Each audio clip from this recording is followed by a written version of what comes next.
Bro శివుడు శ్మశానంలో ఎందుకుంటాడు? ఇగో ఇది శ్మశానంలో ఆయన కూర్చోపోతే ఉగ్రభూతాలు వచ్చి ఓళ్ల మీద పడిపోయి ప్రజల్ని సత్కార్యాలు చెయ్యనివ్వవని అక్కడ కూర్చుని తాండవం చేసి వాళ్ళని కూర్చోబెడతాడు. పార్వతీదేవి అడిగింది మహాభారతం అనుశాసనిక పర్వంలో, శుభ్రమైన కైలాసం ఉండగా, ఇంత ఐశ్వర్యం ఉండగా, చింతామణి గృహం ఉండగా శ్మశానంలో ఎందుకుంటున్నారని అడిగింది.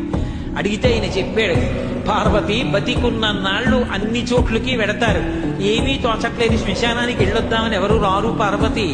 నేనంతవాణ్ణంటాడు, పొడుగ్గా ఉన్నానంటాడు, తెల్లగా ఉన్నానంటాడు, పండితుణ్ణంటాడు, పద్యాలు నాకు నోటికొచ్చంటాడు, ఉపన్యాసం చెప్పగలనంటాడు, నాకు పాటలొచ్చంటాడు, నేను నాట్యం చేస్తానంటాడు, నేను అధికారినంటాడు, నా దగ్గర డబ్బుందంటాడు, నేను పాట పాడగలనంటాడు. ఇన్ని ఉన్నాయనుకున్న వాడిలోంచి ఊపిరి బయటికి వెళ్ళిపోయిన తరువాత వాడిని తీసుకెళ్లి 4 కొత్త కర్రల మీద పడుకోబెట్టి చాప చుట్టి తాడు కట్టి పైన నూలుబట్ట కప్పి తీసుకొచ్చి అన్నీ తీసేసి కర్రల మీద పడుకోబెట్టి కాల్చేస్తుంటే జీవుడు లేచి నిలబడి పుర్రె పగిలిపోయిన తరువాత కన్న కొడుకు కూడా స్నానం చేసి వెళ్ళిపోతుంటే చీకటి పడిపోయాక, అయ్య బాబోయ్ చుట్టూ ఉగ్రభూతాలు, నా వాళ్ళన్న వాళ్ళు లేరు, వీళ్ళని నమ్ముకున్నాను, ఒక్కడు లేడని ఏడుస్తుంటే నేనున్నాను రా అని చెప్పడానికి నేను కూడా లేకపోతే చచ్చిన వాడు 1000 మాటలు చచ్చిపోతారని అక్కడ ఉన్నాను పార్వతి, నా కర్మకాలక్కడ లేనన్నాడు.